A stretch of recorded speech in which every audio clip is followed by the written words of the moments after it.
నమస్కారం, నేను డాక్టర్ సౌజన్య. పిల్లల్లో అడినాయిడ్ ఆపరేషన్, టాన్సిల్ ఆపరేషన్ అనేది చాలా కామన్ ఈ రోజుల్లో. ఇట్లాంటి పిల్లల్లో ఈఎన్టీ డాక్టర్కి ఎంత క్రూషియల్ ఆపరేషను, అనెస్థీజియా వైజ్గా కూడా అనెస్థెటిసియా డాక్టర్కి అంతే క్రూషియల్ సర్జరీ ఇది. ఎందుకంటే ఈఎన్టీ సర్జన్ కూడా టాన్సిల్స్ విండ్ పైప్ పక్కనే ఉంటాయి కాబట్టి అక్కడనే వర్క్ చేస్తారు. అనెస్థెటిస్ట్ కూడా విండ్ పైప్ లంగ్స్ అవసరం కాబట్టి అనెస్థెటిస్ట్ కూడా అదే ఏరియాలో వర్క్ చేస్తారు. అంటే ఇద్దరు కలిసి ఇంత చిన్న బేబీలో ఒక్కటే పార్ట్లో ఇద్దరు వర్క్ చేయాల్సి ఉంటుంది. తర్వాత ఈ పిల్లల్లో రికరెంట్గా అప్పర్ రెస్పిరేటరీ ట్రాక్ట్ ఇన్ఫెక్షన్స్ అంటే జలుబు, దగ్గు, ఇట్లాంటివి, ఫీవర్, ఇట్లాంటివి ఇన్ఫెక్షన్స్ చాలా రెగ్యులర్గా వస్తుంటాయి.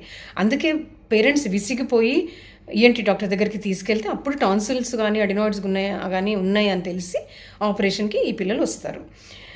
ఇన్ఫెక్షన్స్ వచ్చిన పిల్లల్లో ఎయిర్వే సెన్సిటివిటీ అంటే విండ్ పైప్ నుంచి లంగ్స్ వరకు కూడా ఉండే చిన్న చిన్న ఎయిర్వేస్లో సెన్సిటివిటీ ఉంటుంది. అంటే ఏ చిన్న స్టిమ్యులేషన్ జరిగినా, ఏ చిన్న కదలిక జరిగినా ఎయిర్వేస్ అనేవి కుంచుకుపోయే రిస్క్ ఉంటుంది. అట్లా అయినప్పుడు ఆక్సిజన్ అనేది లంగ్స్లోకి కానీ బాడీకి కానీ పూర్తిగా ప్రాపర్గా అందకపోవడం అనే రిస్క్లో ఉంటారు ఈ పిల్లలు.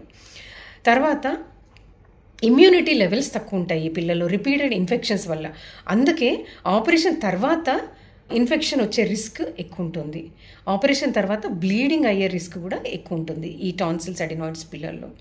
అయితే అనెస్థీజియా వైజ్గా ఇంకొక ఇంపార్టెంట్ విషయం, డాక్టర్ మిమ్మల్ని ప్రీ అనెస్థీజియా చెకప్లో ఏం అడుగుతారంటే పిల్లలు గురక పెడుతున్నారా అని.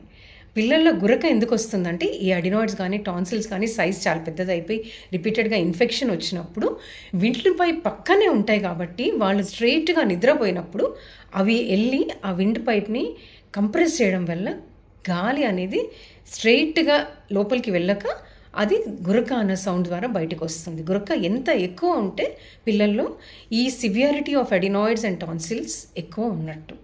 ఇట్లాంటి పిల్లల్లో మత్తు లేకుండా మామూలు నిద్రలోనే ఇంత గురక ఉండి ఆక్సిజన్ లెవెల్స్ తగ్గిపోతుంటాయి. అది మనం ఇంట్లో ఉంటాం కాబట్టి మనకు తెలియదు.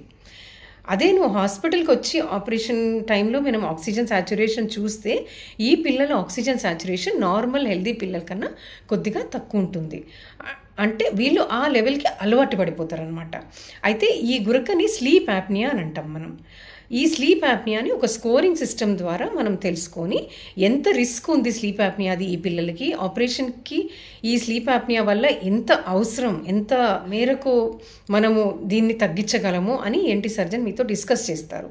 అనెస్థీజియా వరకు వచ్చేసరికి ఈ స్లీప్ యాప్నియా నా మామూలు నిద్రలోనే ఇంత ఆక్సిజన్ లెవెల్ పడిపోయేటట్టు గురక సౌండ్ వస్తుంది అని అంటే మనం మత్తు ఇచ్చిన తర్వాత, మత్తు ఇచ్చేటప్పుడు మనం విండ్ పైప్లోకి వేసే ట్యూబ్ వెంటిలేషన్ చేయడానికి, వాళ్ళకి ఆక్సిజన్ అందడానికి ఇచ్చే ట్యూబ్ వేసే సమయంలో ఎయిర్వే సెన్సిటివిటీ ప్లస్ ఇమ్యూనిటీ తక్కువ ఉండడం వల్ల సెన్సిటివిటీ రియాక్షన్స్ అంటే హైపాక్సియా అంటాం, ఆక్సిజన్ తక్కువ రావడము.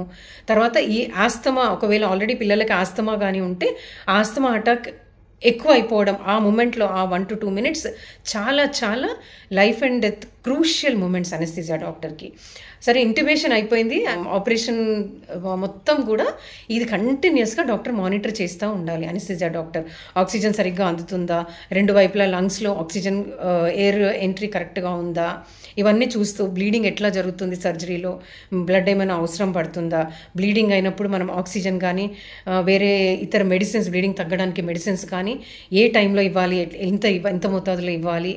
తర్వాత ఆపరేషన్ అంతా సజావుగా అయిపోయిన తర్వాత మళ్ళీ బేబీని రికవర్ చేసేటప్పుడు సర్జన్ ఒక్కసారి మళ్ళీ చెక్ చేసుకుంటారు లోపల టాన్సిల్లో బ్లీడ్ అవుతుందా లేదా అని.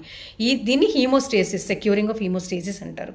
ఈ హీమోస్టేసిస్ అయిన తర్వాత బేబీని అనెస్థెటిస్ట్కి హ్యాండ్ ఓవర్ చేస్తారు సర్జన్. అప్పుడు మనం బేబీని చాలా జాగ్రత్తగా మనం వేసిన ట్యూబ్ని, ఏదైతే విండ్ పైప్లోకి ఆక్సిజన్ సరఫరా కోసం మనం బ్రీదింగ్ ఆర్టిఫిషియల్గా అందించటం కోసం పెట్టినామో ఆ ట్యూబ్ని చాలా జాగ్రత్తగా మళ్ళీ ఎయిర్వే సెన్సిటివిటీ రిస్క్ రాకుండా తీయాల్సి వస్తుంది. ఈ ఎయిర్వే సెన్సిటివిటీ ఎట్లా ఉంటాయంటే ఒకటి లారింగోస్పాజం అంటారు, ఒకటి బ్రాంకోస్పాజం అంటారు. లారింగోస్పాజం అంటే ఈ విండ్ పైప్ కుంచుకుపోవడం, బ్రాంకోస్పాజం అంటే లోపల లంగ్స్ లోపల చిన్న చిన్న ఎయిర్వేస్ క్లోజ్ అయిపోవడం. ఈ రెండు రిస్క్స్ కానీ వచ్చినాయంటే బేబీ బాడీకి ఆక్సిజన్ సరఫరా ఆగిపోతుంది. ఈ రిస్క్ రాకుండా బేబీని అనస్థీజియాలో నుంచి చాలా జాగ్రత్తగా బయటికి తీసుకురావాలి. సో ఈ క్రమంలో బేబీకి ఏ మాత్రం పెయిన్ లేకుండా చూసుకునే బాధ్యత అనెస్థెటిస్ట్ది. ఎందుకంటే కొంచెం పెయిన్ ఉన్నా కానీ బేబీకి ఎయిర్వే సెన్సిటివిటీ వస్తుంది. అంటే pain is also a stimulus for airway sensitivity. So ఇవన్నీ రాకుండా ప్లస్ ఆ ట్యూబ్ తీసేటప్పుడు అటు ఇటు కదలకుండా, ఏమి సెక్రీషన్స్ లేకుండా, థ్రోట్లో బ్లీడింగ్ లేకుండా ఎన్ష్యూర్ చేసుకొని ట్యూబ్ తీసేసి అప్పుడు చైల్డ్ మత్తులో నుంచి బయటకు వచ్చి వాళ్ళ చైల్డ్ని మానిటర్ చేసుకొని ఆక్సిజన్ ఎంత ఉంది, బ్లడ్ ప్రెషర్ ఎంత ఉంది, హార్ట్ రేట్ ఎంత ఉంది అన్నీ చూసుకొని రికవరీ రూమ్కి షిఫ్ట్ చేస్తారు. రికవరీ రూమ్లో కూడా ఇవన్నీ మళ్ళీ మానిటర్ చేస్తాం. పోస్ట్ అనెస్థీజియా కేర్ యూనిట్ అంటాం. అన్నీ మానిటర్ చేసిన తర్వాత ఒకవేళ స్లీప్ యాప్నియా స్కోర్ కానీ హై ఉంటే పిల్లలని మళ్ళీ ఒక 24 hours అబ్జర్వేషన్లో ఉంచాలి. ఎందుకంటే ఆపరేషన్ తర్వాత ఎక్కడైతే మనం చిన్న ఘాటు తగిలితే అక్కడ కొంచెం స్వెల్లింగ్ అలా వస్తుంది కదా, అట్లనే ఆపరేషన్ అయిన తర్వాత అడినాయిడ్స్ కానీ టాన్సిల్ లోపల ఎయిర్వే పక్కన చిన్నగా మోతాదులో కొంచెం స్వెల్లింగ్ లాగా ఉంటుంది. ఆల్రెడీ స్లీప్ యాప్నియా ఉన్న పిల్లలకి ఇంకా కంప్రెషన్ లాగా అనిపించి పిల్లలు ఇరిటేటింగ్ మూడ్లోకి వెళ్ళిపోతారు. అట్లాంటప్పుడు మళ్ళీ ఎయిర్వే సెన్సిటివిటీ అయ్యే రిస్క్ ఉంటుంది. అందుకని మానిటర్ చేసి అంతా సజావుగా ఉన్నప్పుడు చైల్డ్ని ఇంటికి డిశ్చార్జ్ చేస్తాం. సో ఇది ఇంత కామన్ అయిన అడినాయిడ్ అండ్ టాన్సిల్ ఆపరేషన్కి ఉన్న రిస్క్స్ అండ్ క్రూషియాలిటీస్. ఇవన్నీ మీకు తెలుసా? నాకు చెప్పండి.